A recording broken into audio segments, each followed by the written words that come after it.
The COVID-19 pandemic was one of the most consequential events of our lifetime. And to this day, the American people have never received a full accounting of where it came from, what our government knew, and why they had to fight their own government to find out. Today, the committee will hear from an intelligence community whistleblower about these questions. The witness will testify that the CIA scientific analysts repeatedly concluded that a laboratory leak was the most likely origin of COVID-19, and that those conclusions were buried, softened, or withheld from Congress while the public was told to trust a different story. For years, Americans were told to trust the experts, trust the agencies, trust the intelligence community, and trust the officials who assured us that they were following the science. But the evidence before the committee tells a very different story. Today, we will expose a system in which a small circle of officials, scientists, grantees, and intelligence advisors move from agencies to agency, meeting to meeting, briefing to briefing, reviewing one another's work, and shaping one another's conclusions and presenting those conclusions to Congress and the public as if they were independent conclusions. Only it was not independent, it was a circle. One part of that circle is a body most Americans have never heard of, the Biological Sciences Expert Group, known as BSEG, or the B Group. BSEG operates under the Office of the Director of National Intelligence. Its stated purpose is to give the intelligence community access to outside scientific experts on biological threats. Sounds reasonable, but not if those experts are not independent.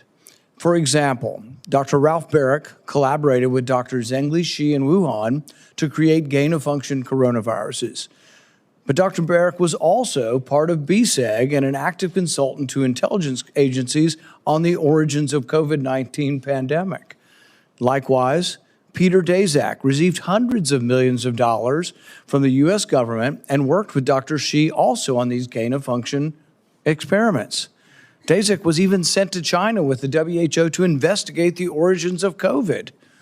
So the very scientists that were commissioned to investigate COVID were, in some cases, the very scientists who were complicit in the origins of the gain-of-function experiments that may well have created COVID. In essence, the intelligence community pays researchers to review work and write papers. NIH funds their grants.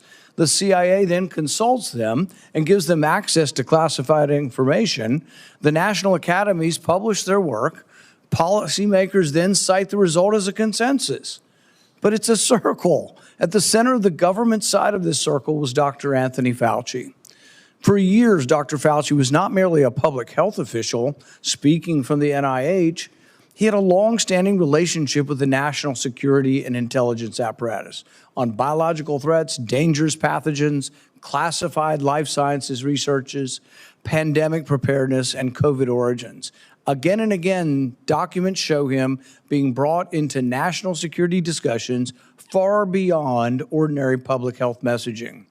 During COVID, intelligence officials arranged for Dr. Fauci to review highly classified intelligence assessments that could not even be sent outside the White House complex. But how can Anthony Fauci objectively comment on a discussion of COVID origins when he approved the very funding that may have caused the pandemic virus? From the outset of the pandemic, Dr. Fauci shaped the conclusions. Dozens of times, he referred to the idea that the pandemic originating in the lab was a conspiracy, that it was a conspiracy theory.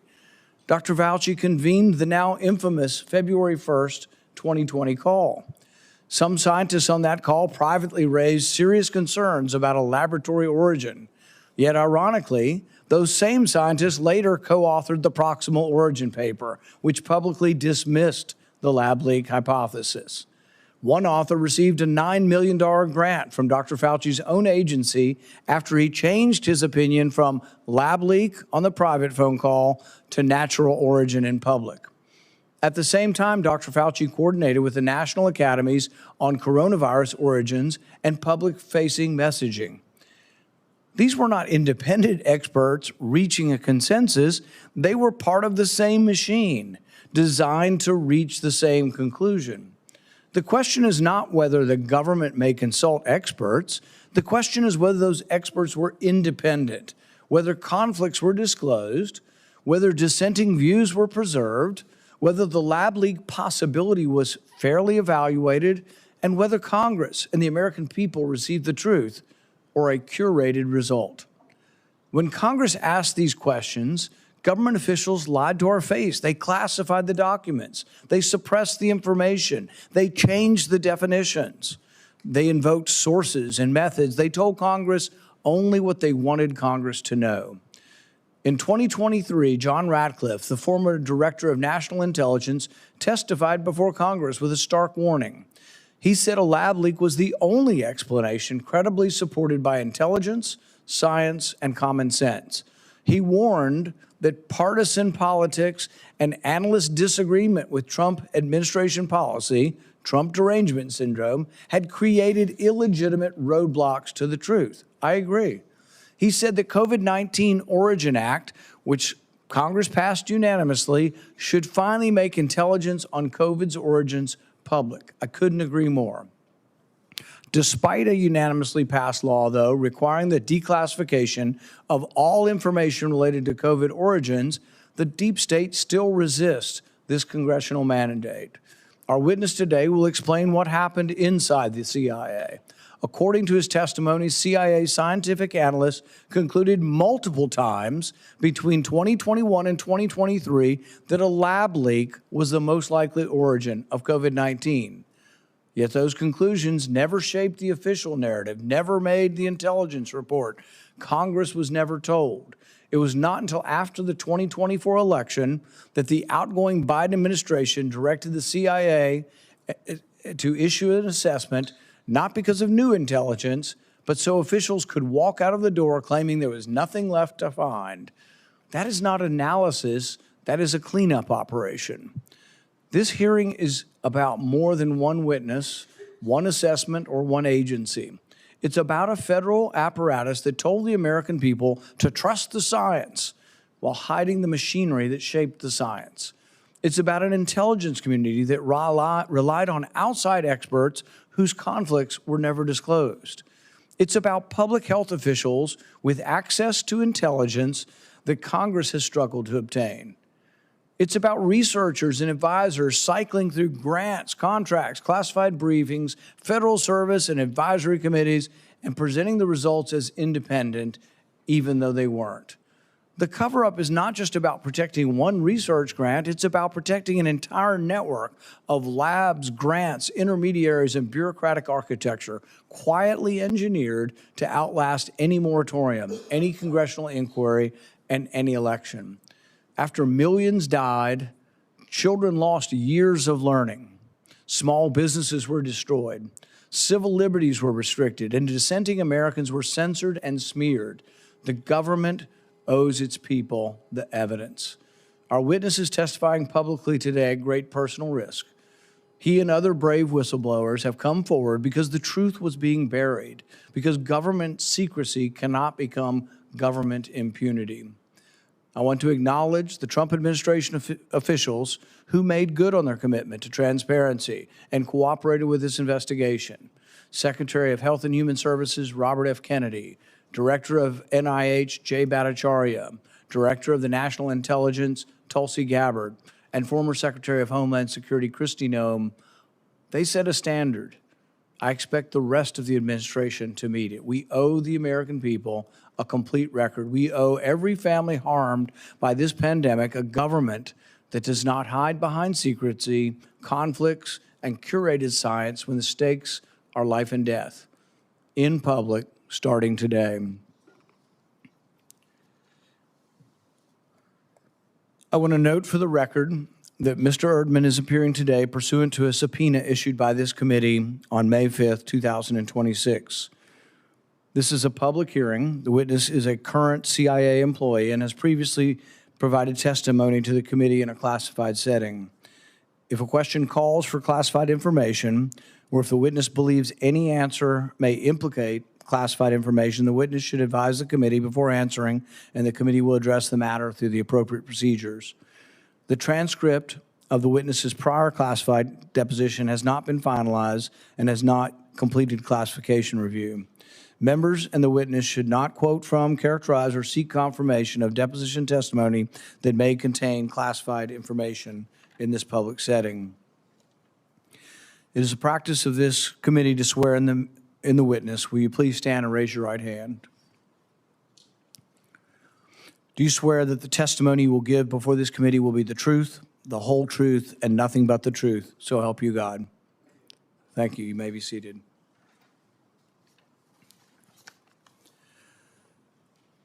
James E. Erdman III is a CIA Senior Operations Officer. He's a decorated officer with decades of intelligence and national security experience.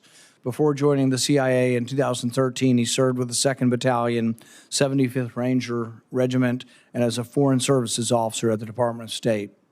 He recently completed a joint duty assignment with the Office of the Director of National Intelligence Director Initiatives Group. Mr. Erdman holds a Bachelor of Science in Biology with a minor in Chemistry from Western Oregon University and has received the Director of National Intelligence Award and the CIA Intelligence Medal of Merit. Mr. Erdman, you are recognized for your opening statement. Good morning, Chairman Paul and other members of the Oversight Committee. Thank you for the complimentary introduction, and I appreciate the committee's dedication to transparency and accountability. I am a career CIA operations officer, and as you mentioned, I was on joint duty assignment at the Office of Director National Intelligence Directors Initiatives Group, or the DIG, between March 2025 and April 2026. I was responsible for leading the DIG's investigation into COVID origins, anomalous health incidents, and unidentified anomalous phenomena.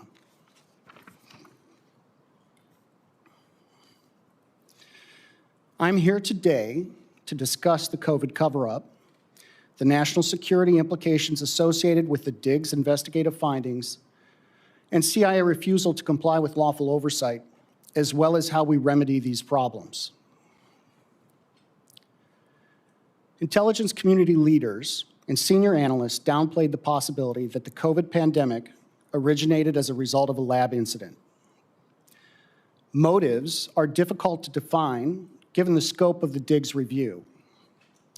Intentional or not, the IC's actions resulted in a cover-up, wasted resources, and a failure to properly inform policymakers.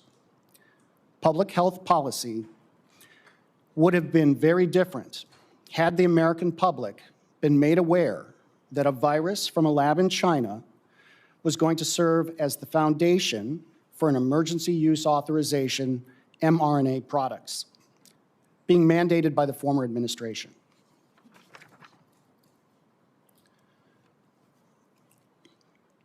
Dr. Fauci's role in the cover-up was intentional.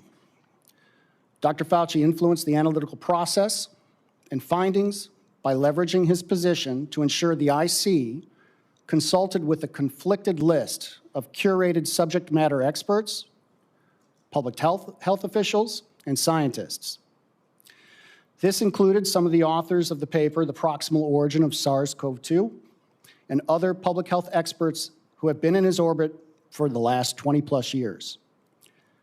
Some of the scientists were part of the Biological Sciences Experts Group, or the BSEG, an office of Director National Intelligence advisory body whose members often receive considerable funding from NIAID and public health agencies.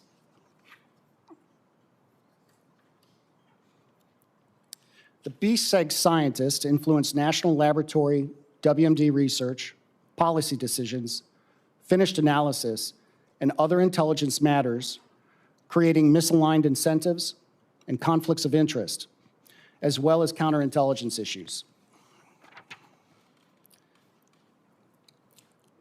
Since 2006, the BSEG consulted part-time on biodefense issues for the IC, while conducting government-funded research and holding academia positions, as well as maintaining roles in public health institutions and serving as members in the National Academy of Science. They received funding from NIAID and other agencies for vaccine research, USAID's PREDICT project, the Cooperative Threat Reduction Program, and even worked with Chinese scientists on coronavirus and other pathogen studies pursuing vaccines.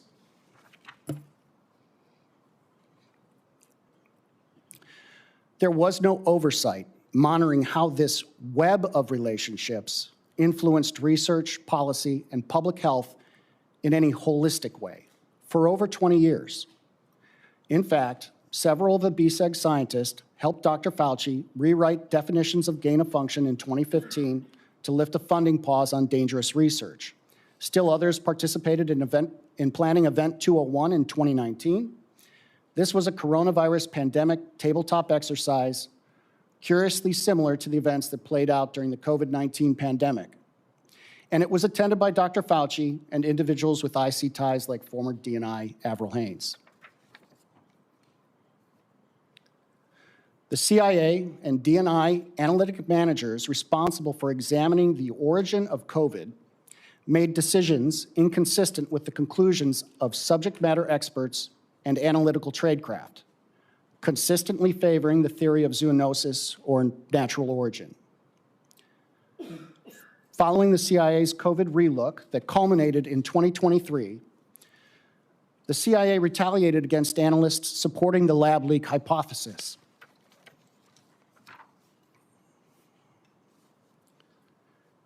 CIA analysts were not bribed. The analysts that supported the 2023 lab leak conclusion took every administrative measure available to them to address their deep concerns regarding the analytic integrity of their finished intelligence. CIA managers retaliated against them for their refusal to agree with management's middle-of-the-night anonymous rewrite of the analysis, which changed the assessment to a non-call judgment.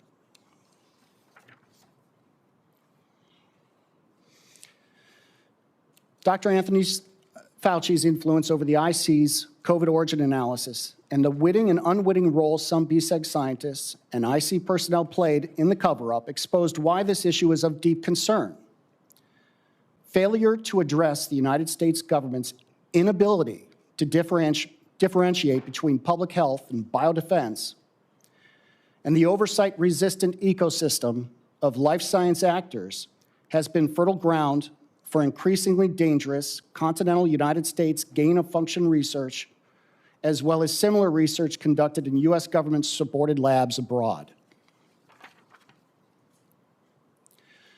Post-9/11 changes in public health and biodefense roles and responsibilities have blurred the lines between scientists, the military, the intelligence community. It has resulted in a deliberately opaque and excessively redundant biodefense research policy and financial infrastructure, seemingly intended to escalate bureaucratic bloat. This is a national security crisis caused by the inability to provide real oversight.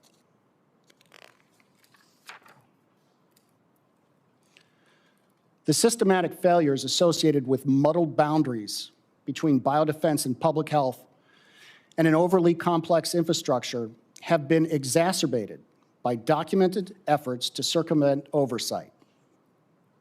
CIA did not comply with lawful oversight during the Diggs investigation. The behavior significantly impacted Director Gabbard's implementation of several EOs issued during this administration and tasked to the dig. The CIA refused to provide information necessary to understand why analytical standards at the CIA were violated. The CIA illegally monitored the computer and phone usage of DIG personnel, their investigations, and contact with whistleblowers. These were Americans being spied upon illegally while executing duties directed by the President and under the authority of the Director of National Intelligence. One CIA contractor assisting with the Diggs investigation into the events that transpired between 2022 and 2023 was fired by the CIA one day after meeting with the Dig.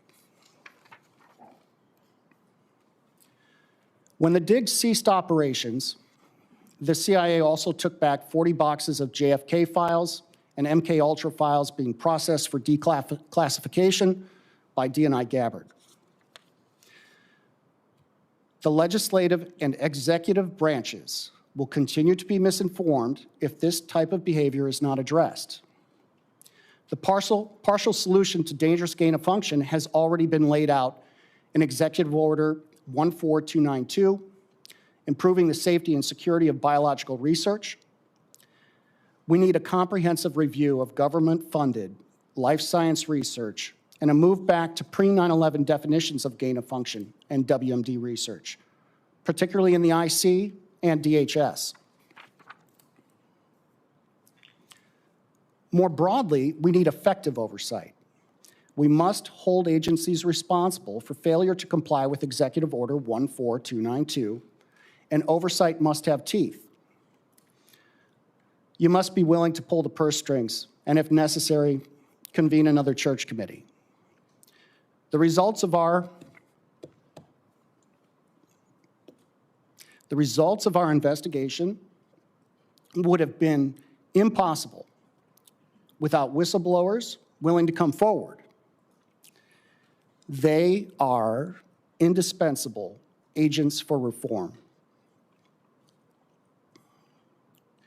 Despite statutory law, agency regulation, and training requirements, whistleblowers are almost never protected.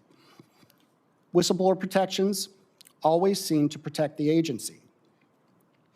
Every time the CIA investigates itself, they coincidentally find no wrongdoing.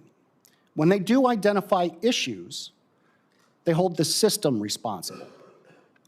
That last statement is a verbatim response from a Europe and Eurasia Mission Center lawyer when the CIA Office of Inspector General did identify shortcomings so serious, oversight bodies were holding meetings about it 3 years after the events transpired. It was in response to the question, was anyone held accountable? Apparently the system is good enough. The only way we solve this issue is with real accountability for failure to comply with executive and legislative branch oversight and an escape valve where whistleblowers can continue to contribute to mission free from retaliation. All IG elements need to be removed from the agencies and fall under a separate entity controlled by the IC Inspector General. The personnel in IG elements should be 1811 certified with regular DOJ and legislative oversight reporting responsibilities. Thank you, and my written statement provides far more details related to these issues. I look forward to your questions. Thank you, Mr. Erdman. Is it your testimony that there is still resistance from the CIA to comply with the law we passed to declassify all the COVID information? Yes.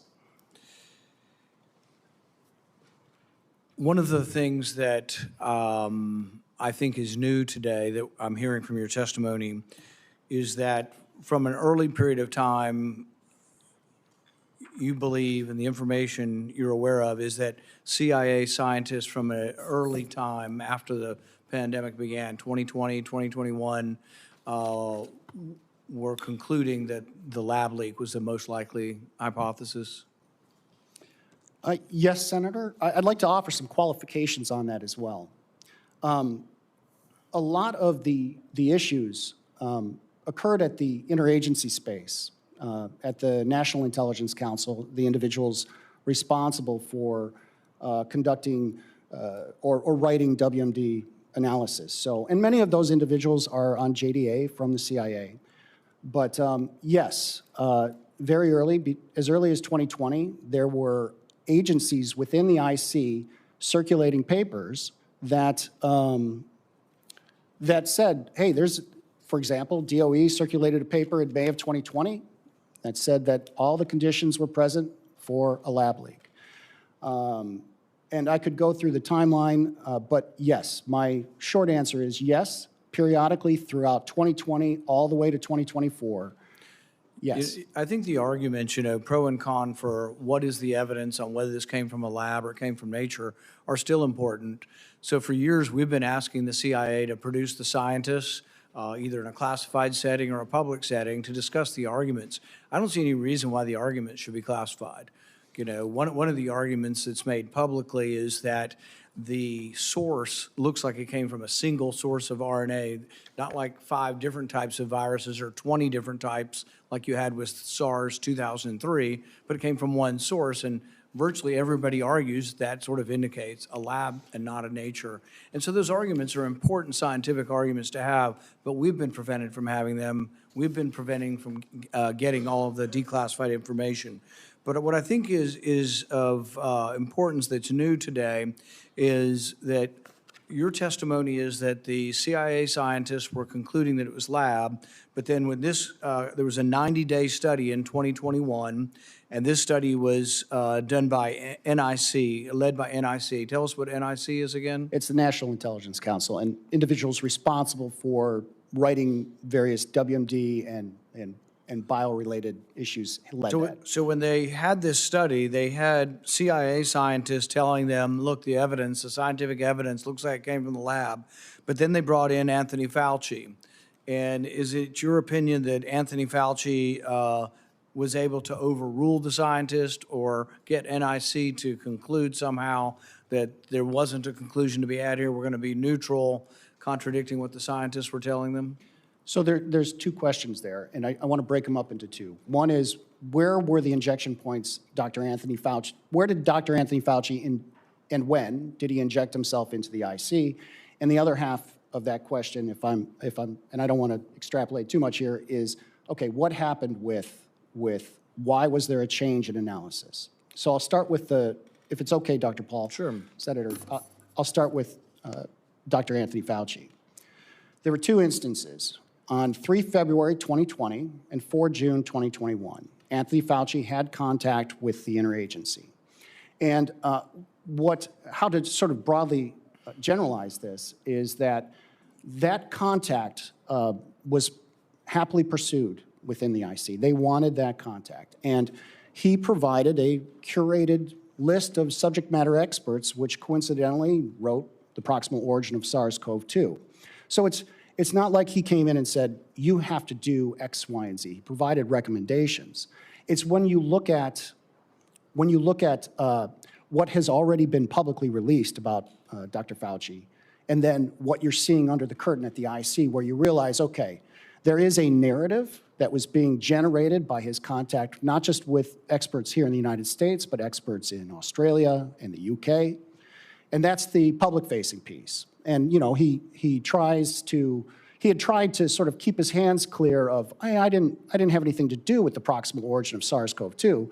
But in the meantime, he's pushing those authors and individuals that have been in his orbit into the IC as experts. And I'll jump to June 2021. We as the IC at the NIC happily pursued those recommendations.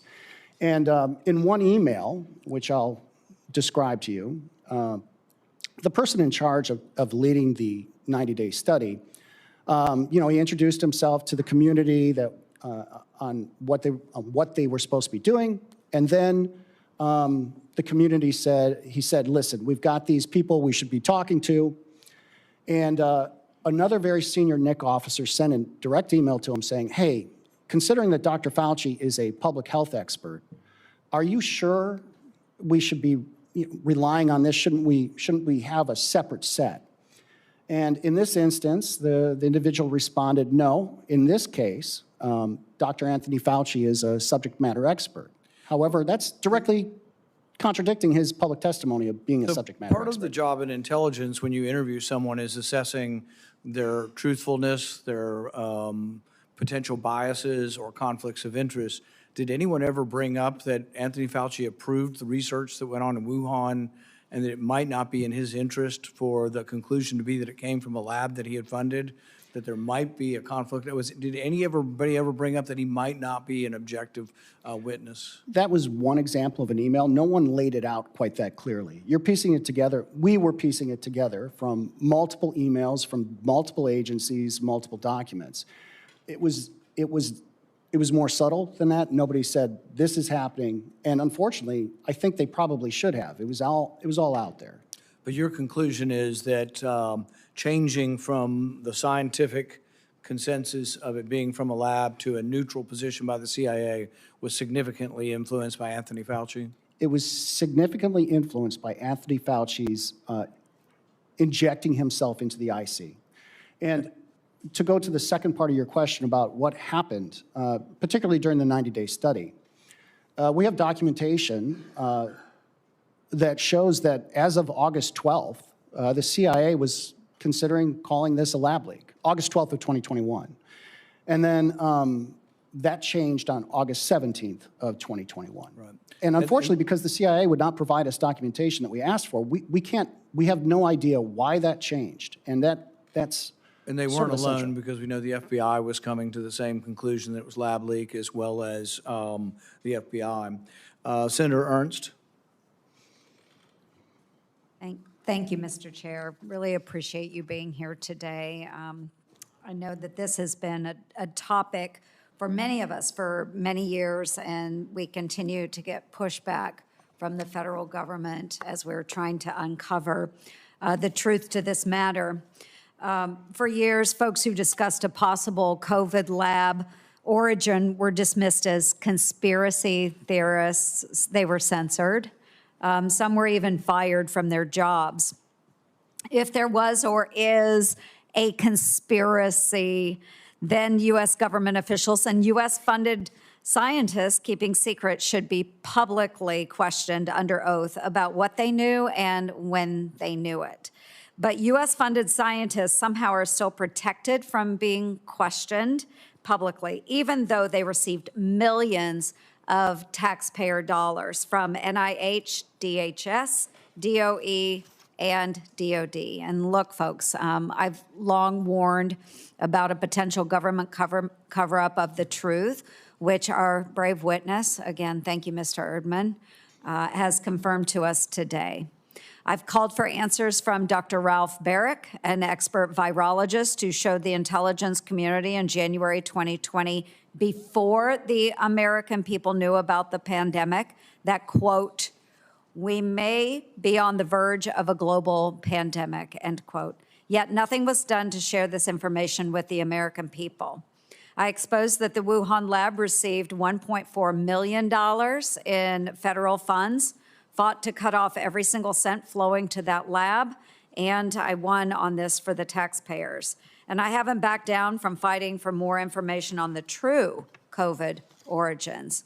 And yet Congress is still here, 6 years later, begging agencies to share answers and for committees to make relevant documents public. We are tired of Washington cover-ups. And if they aren't our screw-ups here in the U.S., why would the U.S. government cover up for the CCP and other countries? So, Mr. Erdman, Americans would have been angry to learn in early 2020 that their government may have played a role in COVID-19's creation. Would you say such thinking influenced the intelligence community to suppress a lab leak origin theory? I would say that there's evidence in the emails that it was part of the calculus. I wouldn't say, so it's very difficult. It's more subtle. Okay. There's sort of a zeitgeist that runs underneath the analysis. And I'll provide a conversation I had with one of our whistleblowers. And I asked, and this individual is an incredibly talented scientist. And I asked that individual, why don't you actually go forward, go public? There's a lot of reasons not to do that. There's a whole bunch. His comment was, nobody wanted the lab leak conclusion, and I'm concerned that there's too many people willing to make excuses for China in this organization for the wrong reasons. That was pervasive. And so the individuals we talked to, they never said, one for one, it's because they disliked the sitting president or they were trying to cover up, like managers were trying to cover up for China. But it was a pervasive undercurrent is how they described it. And I think to answer your question, there's certainly reluctance to provide information that would be geopolitically destabilizing or provide ammunition for actions that maybe they thought would be unwise. No, did I answer your question, Senator? Yes, you did. And it's troubling to hear that there's an undercurrent of making excuses for China as well. Deeply troubling. We spend millions of dollars to have an early warning intelligence system. And yet today I'm hearing the system may have been alerted, but no one was acting on the information. Do you think that's an accurate statement? I can't speak to the health agencies. I can say that the IC was certainly aware early on that it looked like there might be an issue. And so the intelligence that had come in, I don't think they sat on it. I don't think they sat on the intelligence. Now, that speaks to maybe a broader issue with the interaction between IC elements and non-IC elements. Maybe there's some improvements that could be made there, but I didn't see the IC sitting on information extraordinarily long. Okay, it could have been agencies then extraneous to the IC. Right, and the bureaucracy is real. I mean, it's just every day sometimes feels like a fight just to get simple things done, and that's just part of working in a large organization. So I'm not making excuses. I'm just saying from the intelligence perspective, I think they identified fairly quickly that this might be an issue. Mm-hmm. And with this as an issue, typically we go back, we do after-action reviews. Do you think this is something that the U.S. government has learned from? I see you grimace.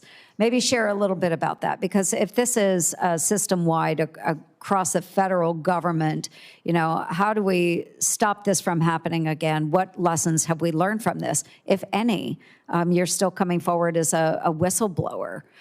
So what have we taken away from this, and how do we prevent this from happening in the future, whether it's, the spread of a pandemic or, what happened within the agency?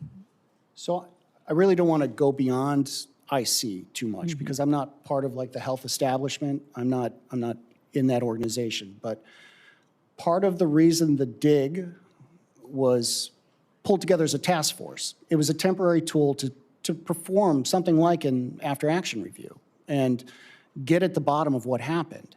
And if you're asking me, did we learn anything? Well, the problem is we did not receive support from the CIA in terms of, and I've documented in my transcribed interview, and I don't want to go into the specifics of that, but there were very specific lists of information we needed so that we could put into context what happened. And so, no, I don't think we've learned our lesson when it comes to transparency and reform. We didn't get the documents we needed. Senator, your committee issued, 14 subpoenas in January of 2025 requesting documents, and Director Gabbard did her absolute best to try and force the IC to start producing these documents. And a bunch of them got sent over to ODNI, but we still didn't get all of them. And so what I'll say is, we did not get the documents we needed from the CIA, state INR. And so the lessons in terms of transparency and reform, I don't think those occurred. And they can only occur, if we actually do a full review of what happened during COVID. And again, there's a fair question. How long do you want to be backwards leaning looking at COVID? That's a fair question. You only have limited resources, limited time, limited personnel, and we have limited experts that work within the CIA, and they've got forward-facing threats. Yeah. The reason COVID is so important is because what we did find is that there is a much larger meta problem sitting on top of COVID. The fact that we have these scientists, and again, I'm not vilifying any of these scientists we contracted in to come to the IC. We desperately need their expertise.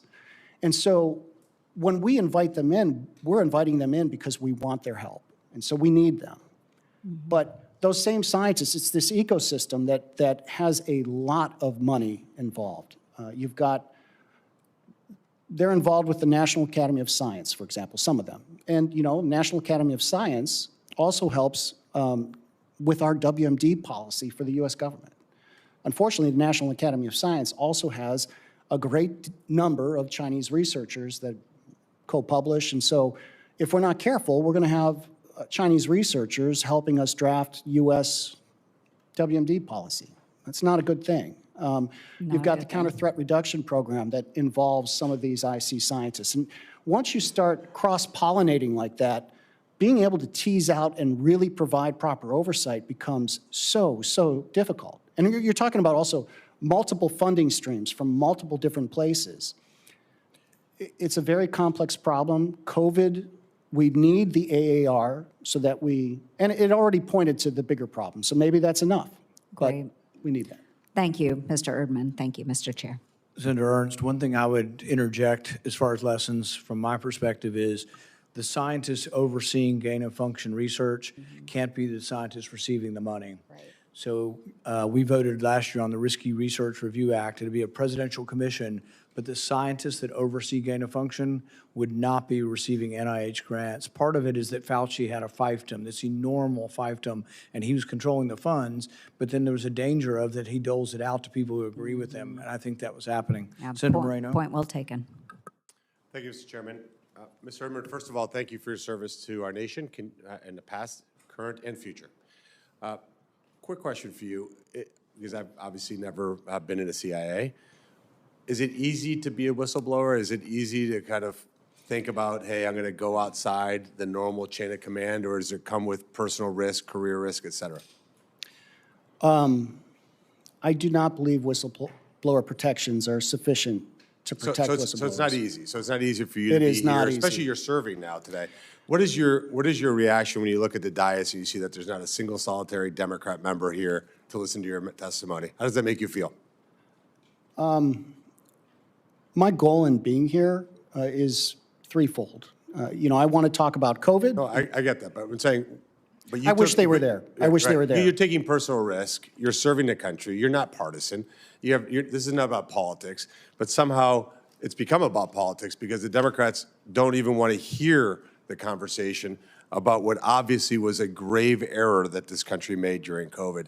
And unlike previous situations, there's never been a situation, certainly not in my lifetime, where you had decisions made that affected generations of Americans, kids that were absolutely deprived of their childhood, businesses that were destroyed, families that were torn apart, memories that you'll never get back, trillions of dollars of economic loss.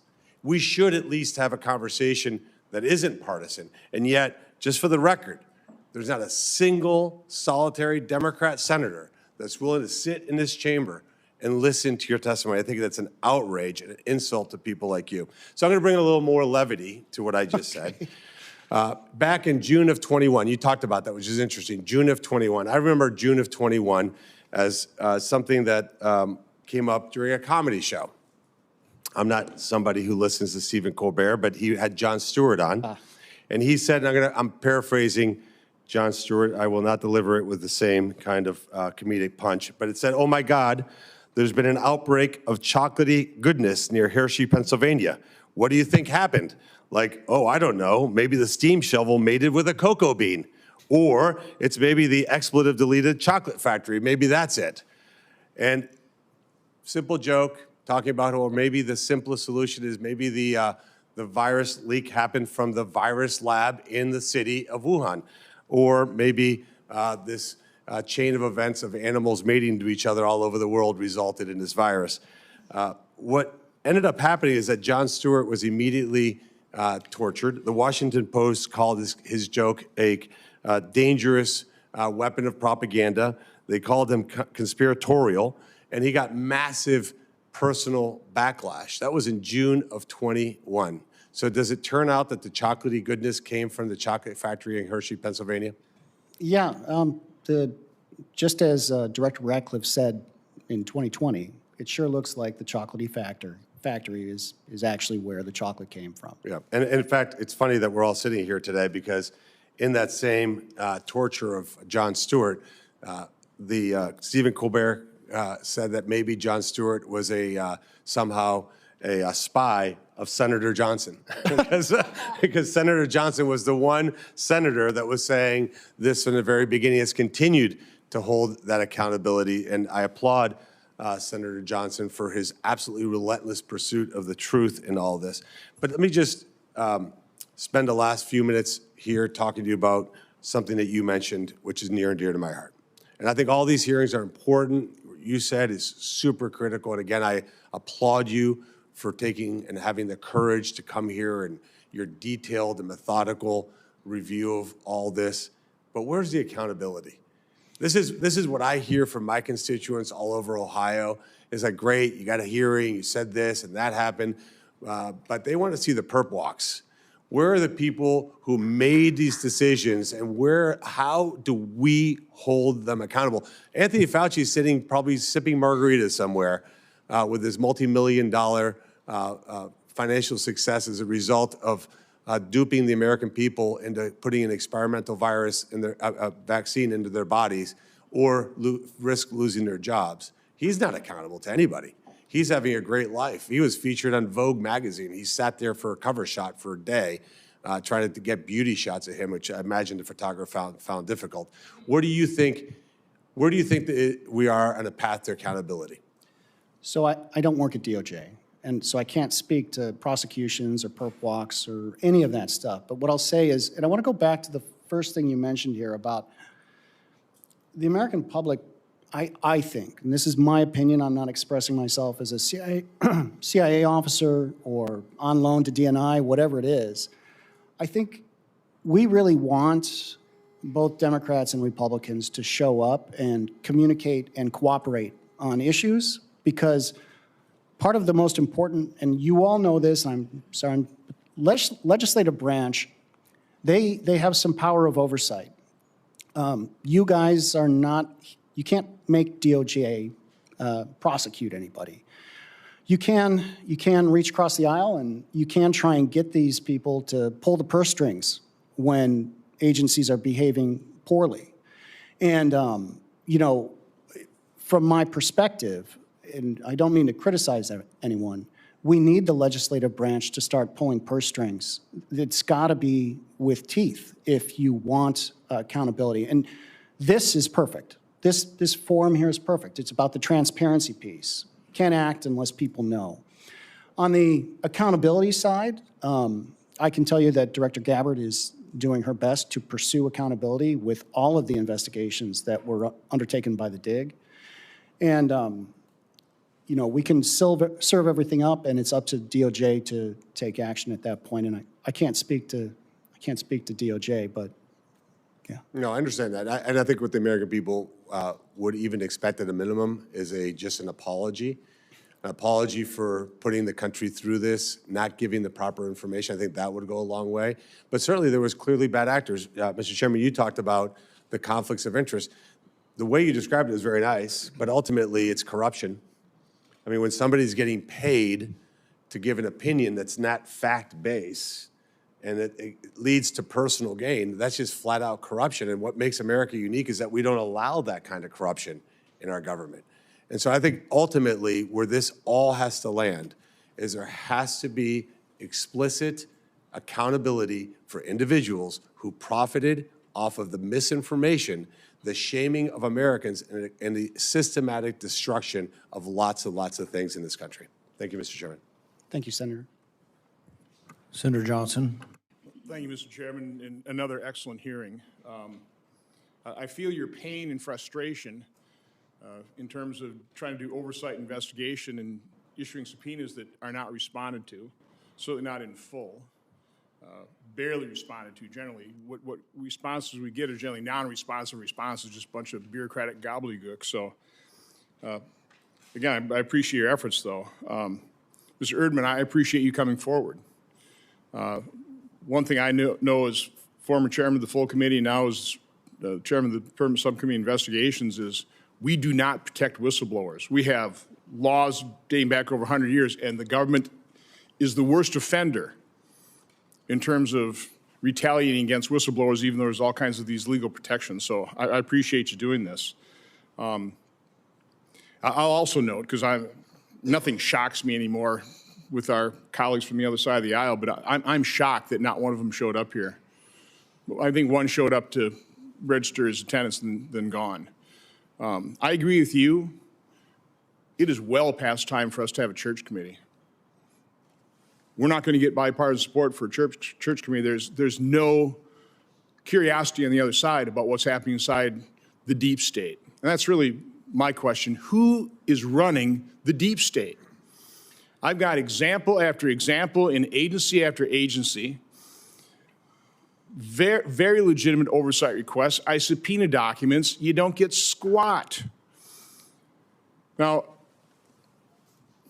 I asked for your testimony last night, and I realized, and I really appreciate the fact that the committee staff and Chairman Paul is very concerned about retaliation against you. Apparently, they didn't clear your testimony here at the CIA. Is that true? No. So you're appearing as a true whistleblower, publicly right off the bat. I'll do, and I'm sure Senator Paul and the staff will do everything we can to prevent retaliation. What is your game plan after this? You're done with the in DNI and the DIG organization. What do you plan going back to CIA? I returned to CIA on, was it April? I'm back at CIA. I just took a couple of weeks vacation after it was a long year and I was tired, so I took some time off. So were you welcome back?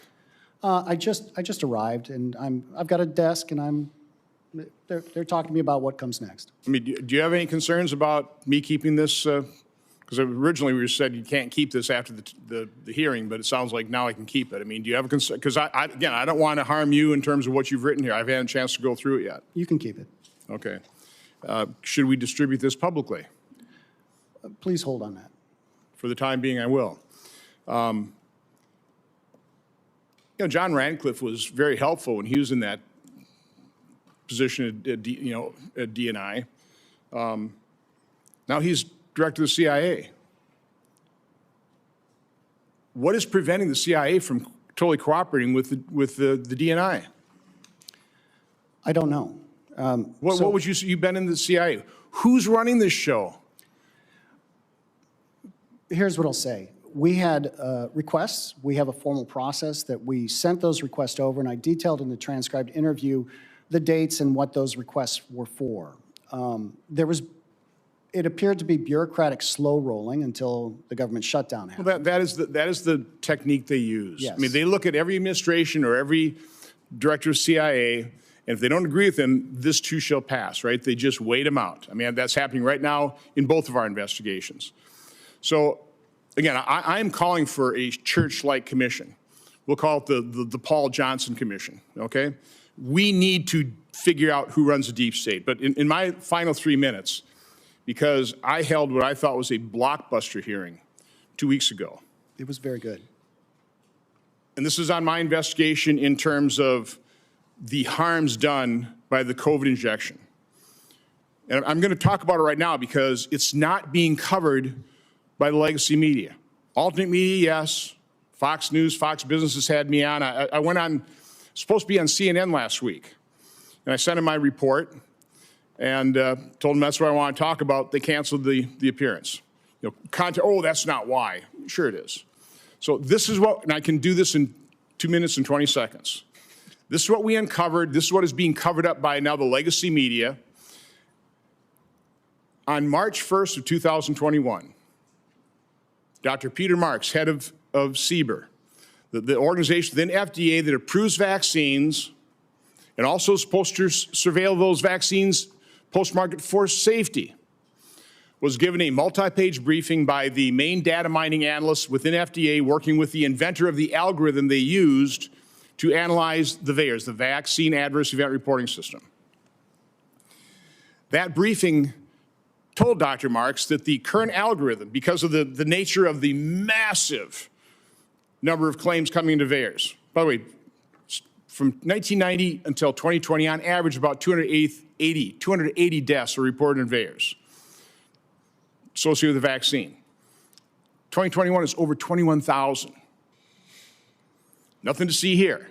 But anyway, so they're using an algorithm. They were warned that this algorithm, because the Moderna and Pfizer are so close together, the way they're analyzing is going to mask and hide safety signals.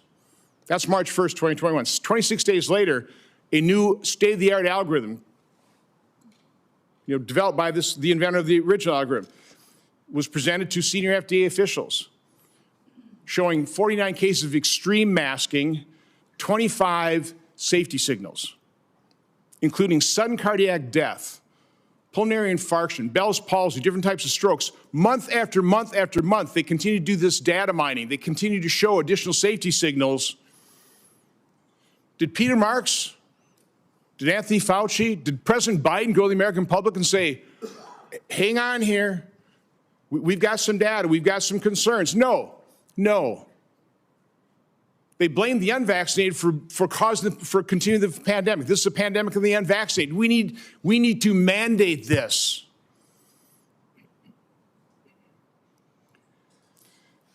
This is what government does. This is what the deep state does. I can't explain it all.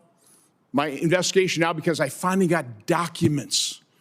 This would never have happened if we didn't have documents. And by the way, just like we found that David Morin's email that now has resulted in prosecution, where he has a FOIA, he showed him how to make emails disappear. If you send me something sensitive to my Gmail, we have the same types of evidence in our report. We need to get to the bottom of this, and right now I'm just using this moment. I need the mainstream media, CBS, ABC, CNN, to step forward and start covering what is a major scandal. How many thousands, tens, hundreds of thousands of people are permanently disabled or possibly lost their life because our FDA hid the fact that there were safety signals screaming at them with the COVID injection. So again, you can't answer all my questions in terms of but we need to figure out who is running this deep state. Thank you, Mr. Chairman. Senator Johnson, I completely concur with the call for a church committee, but I'll tell you how difficult it is. Church committee was like 1975, 50 some odd years ago. I've been trying to get the classified version of the church committee for over 2 years. But I'm being blocked by the Intel committee, including someone from our own party is blocking having me. They've shown me a room with 400 boxes, and I can go look in all the boxes to see if I can find it. My staff's not allowed to go in the room, but they will not reveal to me something that's 50 years old that should be declassified for the public, much less for me. Maybe we should go together. It probably only takes us about 4 or 5 years to dig through all the boxes. That's right. Senator Hawley. Thank you very much, Mr. Chairman. Mr. Erdman, thank you for being here. In March of 2023, the Senate unanimously passed legislation requiring the Office of the Director of National Intelligence to declassify all, I believe the exact language is, declassify any and all information related to potential links between the Wuhan Institute of Virology and the origins of COVID-19. I have some familiarity with this legislation because I wrote it. It passed the House unanimously. President Biden signed it into law under, I think, popular duress. As you may remember, well, first of all, are you familiar with this law? Oh, of course, yes. As you may recall, it set a statutory deadline of just a couple of months later, which the Biden administration promptly ignored and blew through. When they finally did release the report, I think we've got a picture of it here that'll appear over my shoulder. It was all of 5 pages. Yeah. Here it is. Wait for it.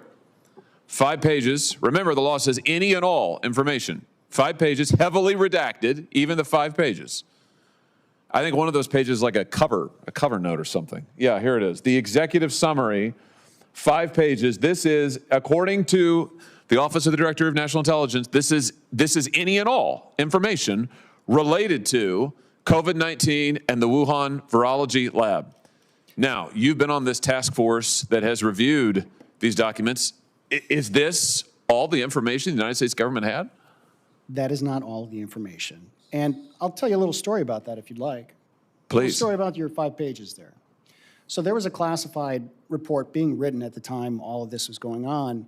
And I assumed as I'm reading through the documents that they would just take that classified report, which didn't look like that, and they would just redact it. And because I'm reading through the documents, but that is not what happened. They decided to write a different paper instead of what was already. Who you say they? Who's they? The National Intelligence Council. The National Intelligence Council was at the time that the law passed was doing a thorough review, or doing a review. We don't know how thorough. How many pages? You've been on this task force. You've gotten a sense of, if it's not 5 pages, how many pages worth of information would you guess the United States government was in possession of related to Wuhan lab and COVID possible links? I can tell you that Director Gabbard is working through, I believe, 2,000 pages. 2,000? They're trying to get released in the first batch. This is the law states yes, any and all, but there's still the requirement to run it through the different agencies to ensure that there's not some sources and methods. But there's like 2,000 pages. 2,000 pages. 2,000 pages. I want to show you what Admiral Haynes, Director Haynes, said to me when I wrote to her, Senator Braun and I wrote to her following this outrageous, ridiculous report. She wrote back to me and said, well, we declassified only what we could without endangering sources and methods. Only what we could. 5 pages of summary that itself has redactions. The 5 pages have redactions. And you're telling me there are literally thousands of documents. Why are they hiding all of this material? I can tell you that the interagency process of declassification is highly bureaucratic, and that is being worked. And I think you saw just a few days ago, Director Gabbard released some information about the labs. Was Director Haynes, Admiral Haynes, was she involved in making the decision not to release the material? I don't have any proof that she was involved in the direct decision. I have no emails saying that directly, but it was her office, and it's her signature on the letter to me. It's her office that sent the 5 pages. She's the one who said, this is what we have. This is all we have. You're telling me there were 2,000 plus documents. No, they sent us 5. The first swath of documents that we're looking to, there's many more than that. I got you. Many, many more. Let me tell you what this so-called 5-page report, what it said in its substance, to the extent there was any. They said, number one, that nothing that was researched at the Wuhan lab could plausibly be a progenitor of SARS-CoV-2. Number two, they said there is no evidence of any research-related incident involving Wuhan employees that might have been related to the pandemic. Now, in your experience, given what you have seen, are those true statements? Some of that would have to be covered and classified, but no, they're not true. If we wanted to get into details, I don't believe that's true. So the United States government first deliberately violated a law passed by Congress, signed by the president, that ordered them to release all information related to the Wuhan lab, number one. Number two, they then violated the law again by withholding thousands and thousands of pages that they had at the time and knew were covered by the law. And number three, the conclusions, so-called, they released to the public are false. If that is not a cover-up, I don't know what is. And if our elected officials and unelected officials in this case, in the IC, and ODNI, if they can get by with blatantly violating the statutes of this country and lying to the American people, I'm sorry, but we don't have a democracy anymore. I don't know what it is, but it's not a democracy because we, the people, aren't in charge. These people are in charge, and they're lying to us every single day. You said in your opening statement that Dr. Fauci, speaking of someone who's not exactly a truth teller, that Dr. Fauci intervened to put his thumb on the scale of what information the intelligence community, the IC, could review when they did their initial assessments of whether or not the Wuhan lab was linked to COVID. What exactly did he do? So let me clarify that. So he reached in and he provided this list of scientists and subject matter experts that we should talk to. And it's not like he's saying, you will go talk to them. He doesn't have the power to do that technically. It's just that the bureaucracy in place at the time was perfectly happy to pursue those recommendations, even when there was a number of individuals who expressed concern, saying, at least one for sure, that said, are you sure we want to do this? He's a policymaker, and we need to have our intelligence cycle. And he had a point of view, did he not? He certainly did. And what was that point of view? Just refresh our memories. he believes it's natural origin. He still does. Of course. I mean, he said this over and over. Now, he would have reason to, given that he supported gain-of-function research to the Wuhan lab, lied about it to Congress, lied about it repeatedly to the chairman, as I recall. So his hands are dirty in this. And yet here he is intervening behind the scenes. It's bad enough that he's out there misleading the public. Behind the scenes, he's trying to intervene to stop our own intelligence community, who are supposed to work for the public, from actually accurately assessing the evidence. This is unbelievable. This is unbelievable. And then people wonder, gee, why are the American people not trustworthy, not trusting of elected officials? I wonder, why are they? I'll tell you why, because we are repeatedly lied to by these people. Lied to and lied to and lied to. I want to thank you, Mr. Erdman, for your testimony. I just want to note, I think we've only scratched the surface here. Thank you, Mr. Chairman, for calling this hearing. And I just want to point out, when you've got a witness who's saying under oath that the report that the government issued lied to the American people, that it is false, we've got a big problem in this country. We've got a big, big problem, and we haven't begun to solve it yet. Thank you, Mr. Chairman. Senator Moody. Thank you, Mr. Chairman. I think this is one of the most important hearings we will hold during this administration. I think when the country went mad, and I don't care if you consider yourself a blue state or a red state, the country went mad, and people were craving leadership and leadership that truly was based on science, not someone that alleged they were following science and seemed to care more about controlling the public. I think this is one of the most important hearings, and I think everyone that actually showed up today, and you see who is here involved and taking part in this hearing, are the ones that want, on behalf of the American people, who are, by the way, are supposed to be in charge of the United States of America, want to get to the bottom of what happened, and not just because that's right, so that the people that are in charge of this nation understood what happened, but so that this never happens again. And if we are trying to prevent a government that is trying to control a populace based on nothing, based on no justification, and making sure that that never happens again, I just want it to be very clear to everyone in this room or anyone who has taken the time to watch that cares about their country and understands what it means to protect freedom. I just want them to see who showed up today and who is participating and who has thanked you for coming out bravely and disclosing these facts, what happened, and your opinion based on your years, decades of experience. I, for one, hailing from the great free state of Florida. You know, Florida used to be known for flamingos. We're now known for freedom.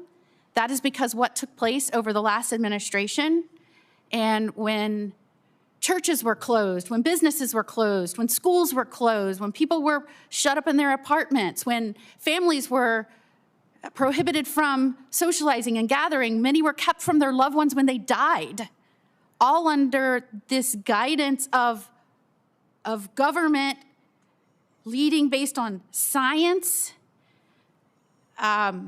We really have to go back and question that, because that cannot happen in this country. And I think many of us that were in charge at the time question how we ever allowed that to happen. And certainly in Florida, I am so proud, along with Governor DeSantis, we led against that tide in many respects. And when people were still being told to stay at home, don't let your kids go to school, don't go to church, all of these things that seem insane right now, we didn't. We stood up for the truth. We tried our best to discern what was true, what was not, what didn't make sense. And let me tell you why things didn't make sense. And first of all, you had your Secretary of HHS, which was basically invisible, checked out. Those are words of the Biden administration at the time. Officials from the Biden administration said Secretary Becerra was invisible, checked out, an unfortunate choice for the role. And then you had Dr. Fauci, who came out and contradicted himself constantly. At one point, he even admitted later, he told people shouldn't be walking around with masks on. And later he said that was because we were trying to control the supply for healthcare professionals. It wasn't based on any science. But then later he told everyone to wear masks repeatedly. The 6-foot rule seemed to have been just crafted out of thin air with no basis in science whatsoever. In fact, he said that rule sort of just appeared when he testified, and that guidance on the shutdown of schools and small businesses was arbitrary and not based on any science. So I just want to make sure the American people hear that. You had a government who's supposed to be limited and stay out of people's lives, coming in and offering guidance. Many times it was done under mandates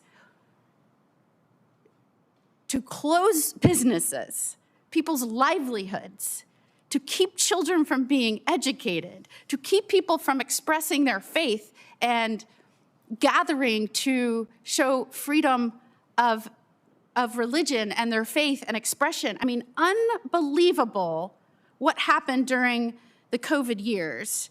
I was so proud of my state, along with Governor DeSantis. We launched a grand jury investigation because the federal government sure wasn't doing it.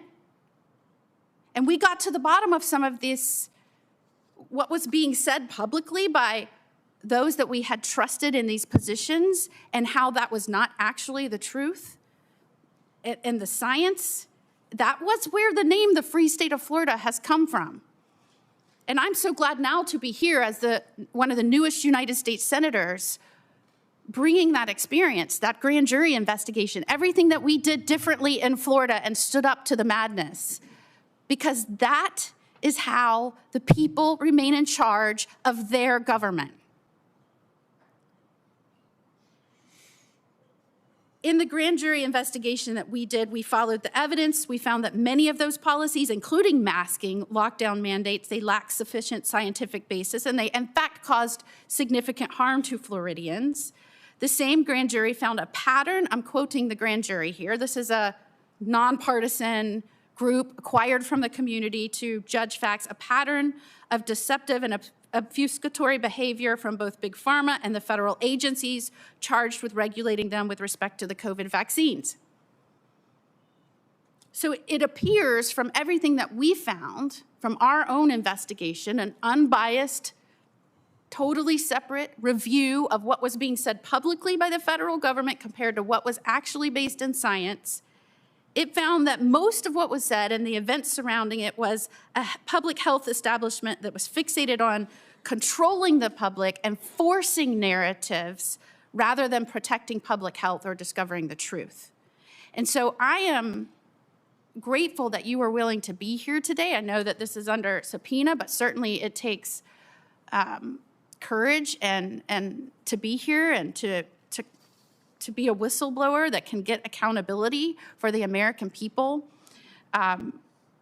You know, Florida was years ahead of the federal government's supposed experts. We're proud of that, but this is so important. And so I want to know, and I have one question. We're getting to the what. What happened? We were glad that Florida led on that. Even while people remained locked down, we were trying to get to the answers. What happened? But in all of your reviews and what you've been able to compile and what you're saying today, what is the why? Why? Why did the cover-up happen? I think there's a lot of incentives, misaligned incentives that have been created because of this highly opaque and complex system of laboratories, life science research. And the IC is just one component of that. Why did it happen inside the CIA and inside DNI and inside the interagency space when they were doing the analysis over the course of 4 years? Part of it is iron rice bowls. You know, your normal bureaucratic issues where one agency has this, another agency has that. There was groupthink. You could see it happening in real time as you read from beginning to end. I'll give you a couple examples. Every time there was an open source publication that came out, they're very good at grabbing that and kicking it up for the contracted scientists, you know, the BSEG, to take a look at and assess.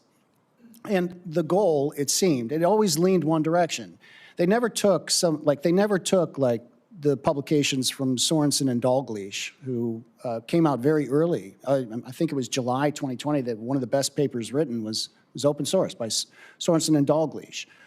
They never took those papers and said, wow, we've got a lot here, we need to make sure we get this added in. Or Dr. Stephen Quay, for example, who had a lot to say about COVID origins. It was always one direction, and because the interagency space seemed intent on pushing it that way, and why the interagency space? I think the interagency space, I'm talking about the National Intelligence Council and the people responsible for that. I mean, these are people who have relationships with the National Academy of Scientists and the National Academy of Sciences. They've got relationships with the WMD community, and they're all part of the same, I don't know, ecosystem. The planets are all revolving around the same star. And so you get groupthink. There's a multitude of reasons. I didn't find any smoking gun where they said, well, we got to cover this up because for sure the US government paid for research in Wuhan, China. But they were certainly well aware of PREDICT. They were well aware of the diffuse proposal that had circulated. And they had those products available to them. I think you get enough people shouting something down, it gets shouted down. And that happened repeatedly.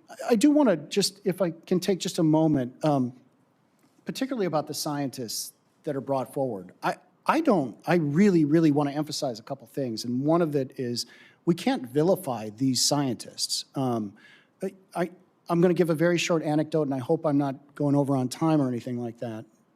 But when I got hired to the CIA, I can't tell you how proud I was. I really couldn't believe that they hired me. I'm sure there's some friends who are like, yeah, I can't believe it either. But they hired me because they saw potential to be able to be somebody who could recruit spies and steal secrets. That's my job. Imagine you're a scientist. Imagine the US government comes to you and says, listen, sir, you are a specialist in a field no one else knows about. And in fact, a PhD is, the whole point of a PhD is to push beyond what's known further than anybody else in a very rarefied field. Imagine you're a scientist and the CIA comes up to you and says, or the NIC, the intelligence community, comes up to you and says, you're special, not because we see potential, but because we know you're special and we need your help. We can't vilify these people who wanted to help. We can, however, boy, I might be contradicting myself here, but the system definitely needs a look because the system has been put in place now and you've got these same people that we've said, you're important to the IC.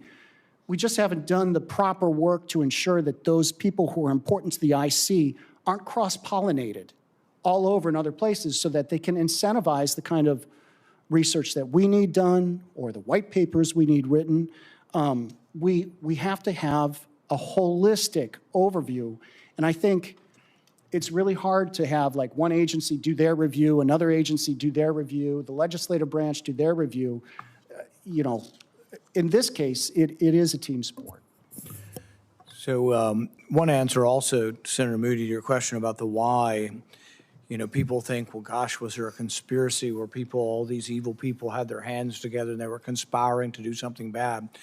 And I think George Carlin put it the best. He said it isn't required that you come up with a conspiracy where interests converge. And I think the interest is we funded a lot of dangerous research. Accidents have happened. This was an accident. In all likelihood, this was an accident. Even the Chinese probably didn't want this to happen in Wuhan. It was an accident. But the interest is that if you funded that research for 10 years, wouldn't I logically want to ask you why? You know, why you did this funding. And so there are dozens of people throughout government who did cover this up, maybe hundreds. They don't even know each other necessarily, but they had a hand in funding this research through the years. They've been in favor of it. It's been a big debate. For 20 some odd years, there's been a huge debate, maybe longer. People think this is the first virus that got out. One of the most, it's not as much reported, but one of the most famous viruses that got out was the Russian flu of 1977. And we're not sure it came from Russia or where it came from, but the interesting thing is nobody over 24 got the flu. Zero, not one person. Why? Because the Russian flu of 1977 had the exact same RNA structure as a flu in 1953 that had been kept in a lab somewhere. How do you get an identical virus 30 years later? Viruses mutate every couple of months like COVID has. There is no way to have an identical virus unless you got it from a lab. So proof positive that the 1977 flu actually came out of a lab. An accident, once again, an accident. There's a woman who's written about this. I think her last name is Young. She says that over a period of years, like 1,500 major accidents that she's cataloged. So it's not only about malfeasance, it's about safety of these labs. In fact, some people were finally convinced that this came from Wuhan because it was a BSL-2 instead of a BSL-4 for much of the time, that it didn't have enough safety precautions. But even the safest one, the 4, still has accidents. So maybe some of these experiments, we ought to reconsider whether we do them. Thank you, Mr. Chairman, and it just goes to show why it's helpful to have a doctor as our chairman. You could also be a witness. Thank you. We're going to conclude pretty quickly. I'm going to give Senator Johnson another chance if you have another question. I've got a quick question, then I want to go someplace else. In September 2023, we apparently had a CIA whistleblower come forward, and there are news articles written about this, that 6 of the 7 analysts to describe this were bribed to change their analysis. Is that true? No. So there's some clarifications on that. What is true, and I thank you for bringing up this question, Senator Johnson, because this is one of the things I wanted to make sure the record was corrected. So, and if I have just a few minutes here to sort of talk through this, there was new information that came out in 2022, and it forced the community to try and conduct a relook. There were 10 CIA scientists, I'm talking from the CIA side now, not on the NICS side, 10 CIA scientists that were said, why don't you go ahead and do a COVID relook? On that team, there were 7 SMEs, subject matter experts, technical experts with, lab experience, medical experience. And so they began their relook. And by the time they wrote their paper, they wrote a paper and they said, we're assessing this as a lab leak. 8 of the 10, according to multiple whistleblowers, 8 of the 10 were definitely leaning in on lab leak. They sent that paper, that draft paper, up to the Weapons and Counterproliferation Center front office and said, take a look. And magically, a new report shows up that allegedly contradicted the information that had come in earlier that year. The multiple people we spoke to said, yeah, it didn't really contradict it.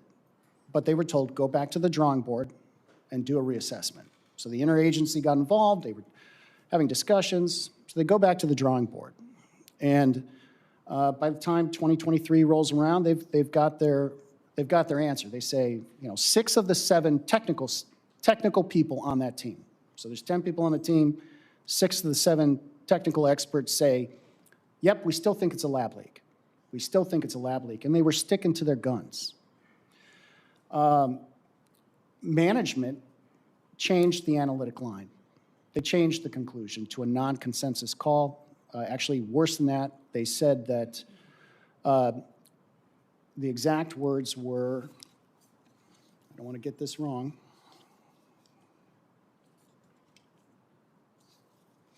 Excuse me.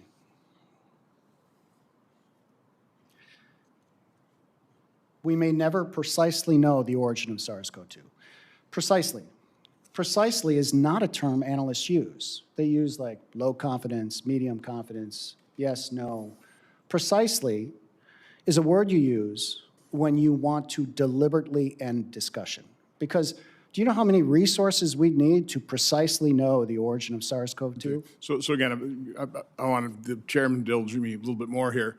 There's no bribes paid. This was just a management decision. They overrode what the, okay. But the financial piece definitely needs to be looked into because they did receive an EPA. They got it. It's $1,500. Okay, so it may be true then. No. Let me be very clear. There were no bribes. They received an exceptional performance award. They were upset with it, and it was not a bribe. But what I will say, okay, the people who they were rewarded for their work. They didn't know they were going to get it. Okay, They were not. I got you. Okay, I got you. And I understand this distinction. 1 point and 1 question. Just received this from Liz Lyon, the CIA Director of Public Affairs. The committee acted in bad faith by subpoenaing an agency officer for testimony today without notifying CIA. Despite having already obtained closed-door testimony from the individual previously, the witness testifying today is not appearing as a whistleblower in pursuit of the truth, but instead in response to the subpoena issued by Chairman Paul. This proceeding amounts to nothing more than a dishonest political theater masquerading as a congressional hearing, as the CIA has already assessed COVID-19 most likely originated from the lab leak, and efforts to undermine that conclusion are disingenuous. I'm calling on CIA Director Radcliffe and this person to apologize to Chairman Paul and this committee. This is not political theater. I have years and years and years of built-up frustration of agencies like the CIA, Department of Justice, the FBI, HHS, snubbing our oversight, giving us the big middle finger. And that really leads me into my question. You talked about how proud you were. Okay, I can imagine that. My belief is I'd say most people serving in government, all these agencies, are doing good work. They're patriots. Why aren't there more people like you? I mean, you saw Senator Hawley's, the 5-page snub, the 5-page middle finger saying, any and all, this is it. And people inside the agencies know that's not the truth. They know that is a big, fat lie. What happens inside the agency that people, good Americans, patriotic Americans, people who believe in democracy, witness that and realize the agency they're working for is lying bold-faced to legitimate congressional oversight, legitimate congressional investigations to the American people? What is causing this?